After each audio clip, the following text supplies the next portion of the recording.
একটি মজার বিষয় খেয়াল করেছেন? পৃথিবীর অনেক মানুষ না শব্দটি বলতে এমন ভয় পায় যেন না শব্দটি বলার সঙ্গে সঙ্গে আকাশ থেকে বজ্রপাত হবে, বিদ্যুৎ চলে যাবে, এমনকি পাশের বাড়ির বিড়ালটিও তার সঙ্গে সম্পর্ক ছিন্ন করে ফেলবে। একটি উদাহরণ দিচ্ছি। মনে করুন আপনার অফিসের সহকর্মী বলল, ভাই আমার কাজটা একটু করে দিন। আপনি মনে মনে বললেন, আমার নিজের কাজেরই অবস্থা খারাপ, অথচ মুখ দিয়ে বের হলো, আচ্ছা দিন, করে দিচ্ছি। কিন্তু কেন এমনটি হচ্ছে? এর কারণ হলো আমরা অনেকেই ভাবি না বলা মানেই অভদ্রতা, অথচ সত্যিটা হলো সবসময় হ্যাঁ বলতে বলতে আপনি অন্যের কাছে ভালো মানুষ হলেও নিজের কাছে অপরাধী হচ্ছেন প্রতিনিয়ত। একটি বিখ্যাত উক্তি আছে, no is a complete sentence, অর্থাৎ না শব্দটি নিজেই একটি পূর্ণাঙ্গ বাক্য। এর জন্য সবসময় বিশাল ব্যাখ্যার দরকার হয় না। আপনি যদি আপনার দরজায় তালা লাগান, কেউ আপনাকে অভদ্র বা অসামাজিক বলবে না, কারণ সবাই জানে ঘরের নিরাপত্তার প্রয়োজন রয়েছে। ঠিক তেমনি জীবনের দরজাতেও কিছু তালা লাগানো জরুরি। তেমন একটি জরুরি তালা হলো না। সবার অনুরোধ পূরণ করতে গিয়ে নিজের স্বপ্ন, স্বাস্থ্য এবং শান্তিকে বন্ধক রাখা বুদ্ধিমানের কাজ নয়। আপনি কোনো ব্যাংক নন যে সবাই এসে ঋণ নিয়ে যাবে। তাই আজ থেকে একটি ছোট পরিবর্তন আনুন। সবকিছুতে সঙ্গে সঙ্গে হাঁ বলার অভ্যাস বাদ দিন। একটু থামুন, ভাবুন, নিজেকে প্রশ্ন করুন, এটা কি সত্যি আমার জন্য ঠিক? কারণ পৃথিবীর সবচেয়ে গুরুত্বপূর্ণ সম্পর্কগুলোর একটা হলো নিজের সঙ্গে নিজের সম্পর্ক। সেই সম্পর্ক রক্ষা করার জন্য কখনো কখনো একটি ছোট্ট কিন্তু শক্তিশালী শব্দ বলুন, আর তা হলো না। ধরুন একজন বন্ধু বলল, তোমার ল্যাপটপটা 1 সপ্তাহের জন্য আমাকে দাও।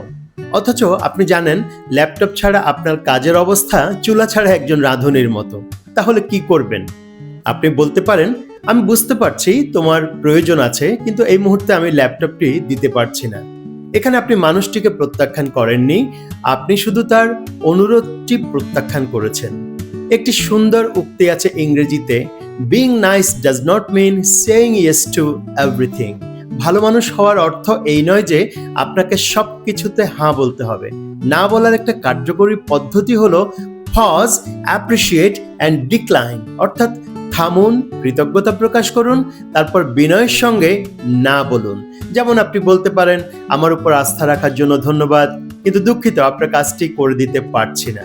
দেখুন, এখানে আপনি মানুষটিকে প্রত্যাখ্যান করেননি, আপনি শুধু অনুরোধটিকে বিনয়ের সঙ্গে প্রত্যাখ্যান করেছেন। অনেক সময় আমরা অতিরিক্ত ব্যাখ্যা দিতে গিয়ে বিপদ ডেকে আনি। আপনি যদি বলেন, আজকে আসতে পারবো না কারণ আমার মাথা ব্যথা, তারপর অপরপক্ষ বলতে পারে, একটা প্যারাসিটামল খেয়ে চলে আসো। কিন্তু যদি আপনি সংক্ষেপে বলেন, আজকে আমি আসতে পারবো না, তাহলে আলোচনার সুযোগ কমে গেল। মনে রাখবেন, আপনার নম্রতা যেন কখনো আপনার ক্ষতির কারণ না হয়। সঠিক জায়গায় বলা একটি ছোট্ট না আপনার জীবনের সবচেয়ে বড় হাঁ হয়ে উঠতে পারে। কাউকে না শব্দটা বলার পর কিছু মানুষ এমন অপরাধ বোধে ভোগেন যেন তারা পৃথিবীর সবচেয়ে বড় অপরাধ করে ফেলেছেন। হায় আল্লাহ, আমি তাকে না বলেছি, এক্ষুনি হয়তো জাতিসংঘে আমার বিরুদ্ধে অভিযোগ করবে। কিন্তু বাস্তবতা হলো, আপনি যখন নিজের প্রয়োজনকে গুরুত্ব দেন, তখন আপনি স্বার্থপর হচ্ছেন না, বরং আপনি সচেতন হচ্ছেন। একটি বিখ্যাত উক্তি আছে, self care is not selfish, it is necessary. নিজের যত্ন নেওয়া স্বার্থপরতা নয়, এটি একটি প্রয়োজন। ভাবুন, বিমানে কেন বলা হয় আগে নিজের অক্সিজেন মাস্ক পরুন, তারপর অন্যকে সাহায্য করুন? কারণ আপনি নিজেই যদি শ্বাস নিতে না পারেন, তাহলে অন্যকে কিভাবে সাহায্য করবেন? ঠিক একইভাবে অন্যের সমস্যার সমাধান করতে করতে গিয়ে নিজের শক্তি, সময়, শান্তি শেষ করে ফেললে এক সময় আর কাউকেই আপনি সাহায্য করতে পারবেন না। আরেকটি বিষয় মনে রাখুন, যারা আপনাকে সত্যিকারের সম্মান করে, তারা আপনার সীমাবদ্ধতাকেও সম্মান করবে। আর যারা শুধু আপনার কাছ থেকে হাঁ শুনতে ভালোবাসে, তারা আপনার ভালোবাসার চেয়ে আপনার সুবিধাকেই বেশি গুরুত্ব দেয়। তাই কাউকে না শব্দটা বলার পর নিজের মনকে বলুন, আমি খারাপ মানুষ নই, আমি শুধু আমার জীবনের দায়িত্বটা নিচ্ছি। মোবাইলের স্টোরেজ ভর্তি হয়ে গেলে আমরা কি করি? আমরা অপ্রয়োজনীয় ছবি, ভিডিও ডিলিট করি। কিন্তু জীবনের স্টোরেজ যখন মানুষের নানান অনুরোধ আর প্রত্যাশায় ভরে যায়, তখন কেন আমরা ডিলিট বাটন খুঁজে পাই না? স্টিভ জবস বলেছেন, your time is limited, so don't waste it living someone else's life. প্রতিটি হাঁ মানেই আপনার মূল্যবান সময়ের একটি অংশ কাউকে দিয়ে দেওয়া। তাই চিন্তা করে সিদ্ধান্ত নিন কোথায় সময় দেবেন, কোথায় দেবেন না। না বলা মানে সম্পর্ক ভেঙে ফেলা নয়, বরং সম্পর্কের মধ্যে সততা আনা।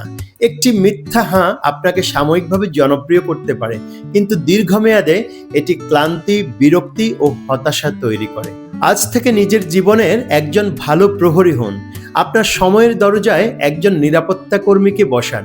যখনই প্রয়োজন হবে সেই প্রহরী বিনয়ের সঙ্গে বলবে, দুঃখিত, আজ আর প্রবেশের অনুমতি নেই। মনে রাখবেন, জীবনে বড় হওয়ার জন্য শুধু কি কি গ্রহণ করবেন তা জানা যথেষ্ট নয়, কি কি প্রত্যাখ্যান করবেন সেটাও জানতে হবে। তাই সাহস করে না বলুন। সবসময় মনে রাখুন, no to what drains me, yes to what grows me. কারণ সঠিক জায়গায় বলা একটা ছোট্ট না আপনার জীবনের সবচেয়ে বড় হাঁ হয়ে উঠতে পারে।